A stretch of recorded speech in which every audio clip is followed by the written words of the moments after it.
উপস্থিতিবৃন্দ সবাইকে আসসালামু আলাইকুম। দীর্ঘ 2.5 মাস লড়াই সংগ্রামের মাধ্যমে আমরা পেয়েছি নতুন একটি বাংলাদেশ।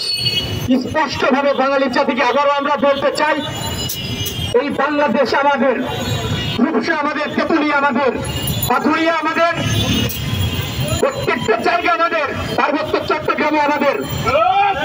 পার্বত্য চট্টগ্রাম নিয়ে সংখ্যালঘু সম্প্রদায়ের যারা আছে, তারা যে ষড়যন্ত্র করছে, তাদের উদ্দেশ্যে বলতে চাই, কোন জঙ্গলের নয়, আমার দেশের নাম বাংলাদেশ, বাংলাদেশই থাকবে।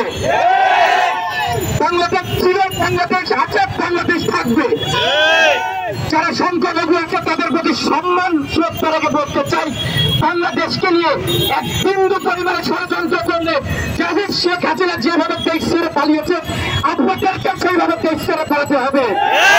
শেখ হাসিনা তো দেশ ছেড়ে পালানোর সুযোগ পেয়েছে, পরবর্তীতে বাংলাদেশ নিয়ে কোনো ষড়যন্ত্র করলে আপনারা এই দেশ ছেড়ে পালানোর জায়গা পাবেন না। উপজাতি সন্ত্রাসীরা যারা বাংলাদেশকে নিয়ে ষড়যন্ত্র লিপ্ত আছেন এবং ভারতের যেসব দালালেরা, আওয়ামী লীগের দোসরেরা আপনাদেরকে উস্কানি দিচ্ছে, তাদের উদ্দেশ্যে বলতে চাই, আপনারা বিগত দিনে দেখেছেন শেখ হাসিনা দেশ ছেড়ে পালিয়ে যাওয়ার ইতিহাস। আপনাদেরকে সতর্ক করে বলতে চাই, আপনারা বাংলাদেশে আর কোন ষড়যন্ত্র করলেন না। স্পষ্টভাবে আমরা ছাত্র জনতা বলতে চাচ্ছি, বাংলাদেশকে নিয়ে আর এক বিন্দু পরিমাণে যদি ষড়যন্ত্র হয়, শেখ হাসিনা থেকে উৎপাদনের অবস্থা ভয়াবহ হবে।